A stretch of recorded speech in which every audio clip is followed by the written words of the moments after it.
The Hawrot Siblings present The Story That Painted Itself. It started with the hands. Kara always sketched out her murals before she painted them. In this one, she needed to get just right. The hands would welcome new visitors to the area. Everything else in her sketch was perfect. So perfect that she had already begun painting them. But Kara never thought the hands were good enough. Something about them wasn't quite right. She'd spent hours in her studio above the downtown bakery on 4th Street, sketching and sketching, erasing and crossing out, starting over. The hands needed to look just right. They needed to look like they could build things or play catch or lift a child in the air. But they just looked stiff. Maybe that was why she noticed them. The mural had begun like all others that Kara had updated or painted as originals around Steubenville, the town of murals as it advertised itself sometime in decades past. She had loved maintaining the old murals, like the one of the steel mill where her grandpa once worked, or of the steamboats that floated down the Ohio River, or of the forgotten Market Street that bustled with activity. This time around, she painted an original street scene from the 1950s. A welcoming man was in the foreground, turning as if to greet someone. Kara hadn't planned on putting him there. That's not where he was in her sketch.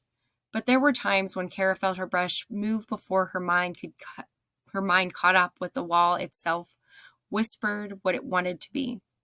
In moments when inspiration hit her so strongly, she couldn't say no. As she painted, it was like the figure was guiding her. He knew where he wanted to be, the posture of his shoulders, the smile on his face, the position of his hands. The hands that Kara had been practicing, sketching over and over, the ones she could never get quite right. But after all that sketching, here they were, painted on a wall, absolutely perfect. The position of the fingers was just right, the hand reaching out, welcoming the viewer into his world, matching his kind face. There was something familiar about it, too.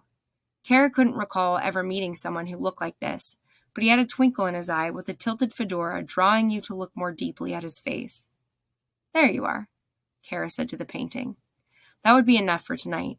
The sun was getting dim, the sky filled with pinks and oranges, and it was like the whole world was celebrating the mural with her.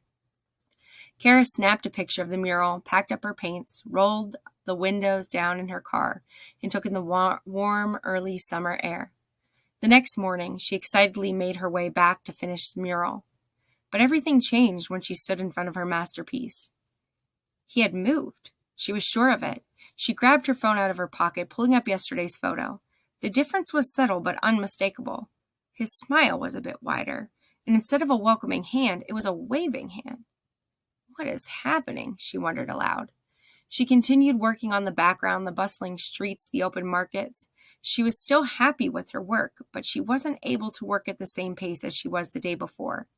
She felt like an anxiety was stirring her to be somewhere else. She worked until dusk in what felt like days, more work ahead of her as she packed up her supplies for the weekend, happy to have a break before the mural was complete. Kara was a habitual creature, and part of her routine was going into the library every Saturday morning. She was particularly excited to go this Saturday because she had included a painting of the old library in her mural and couldn't wait to show Mrs. Rogers, the elderly town librarian who had shared stories and photos from the good old days when people walked to the library.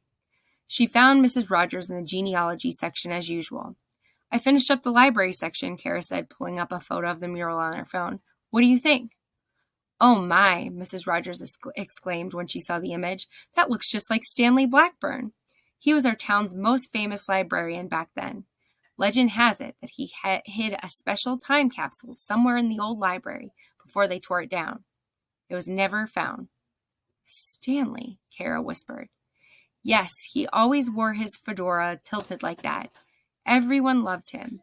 He believed in the power of stories to keep us immortal." After promising to return the following week with a print of the mural, Kara left with a driving sense of purpose. Despite her resolve to take the weekend off, she hurried back to the mural. To her astonishment, Stanley had moved again. Now he was angled differently, toward the old library in the back of the mural. "Are you trying to tell me something, Stanley?" Kara asked. She could have sworn Stanley's eyes twinkled in response, and when she looked more closely, it was as if his hand was pointing to a specific old brick in the library wall. "Well, I guess we're about to take a detour." Kara snapped a picture of the mural and made her way to the old library where it once stood. The brick Stanley was pointing to appeared to be on the side of the library's foundation, just under a window. Kara wasn't one for conspiracies and magic, but she knew she was being summoned. The real building was long gone, replaced by the drab office complexes popular in the 1980s, but maybe it was somewhere in there. By noon, she stood at the edge of the parking lot, tracing the shape of the old library in her mind. A few neighborhood kids stopped to see what this strange woman was doing in the parking lot. "What you looking for?" the brave one called over. "A brick," Kara said without caring how ridiculous that sounded while she was staring at a 5-story brick building. It must have been a boring Saturday because the kids pedaled over to her to help her find the brick. With the help of some neighborhood kids and enthusiastic digging, they uncovered a loose brick exactly where Stanley had been pointing. It shifted as Kara reached for it. She gently pulled it out and discovered a metal box behind it. She wasn't going to wait to open it. Sitting cross-legged in the parking lot, she tore it open, surrounded by the curious kids in the afternoon sun. Inside were dozens of children's stories signed by Stanley Blackburn, accompanied by photos of old Steubenville, letters, newspaper clippings, and a worn leather journal. Kara carefully opened it. On the first page, written in neat cursive, was a story, a friendly mural. Her eyes widened. It was a story about a town librarian who loved stories so much that he found a way to continue being a part of them, even after he was gone. At the end, Stanley had written, "Maybe someday, someone will paint me into one of our town's murals, and I can help them to find this very book you're reading." "I guess I found you," Kara whispered. When Kara went back to the mural, Stanley was no longer pointing. He was exactly as she had initially painted him, warm smile, fedora tilted, hand reaching out in welcome. She traced her fingers along the mural's edge. Stanley had passed her more than just a story. He had taught her how to paint hands that could welcome, how to paint stories not from what she saw, but from what needed to be remembered. Stories that were lost in forgotten corners, waiting to be uncovered, to come alive.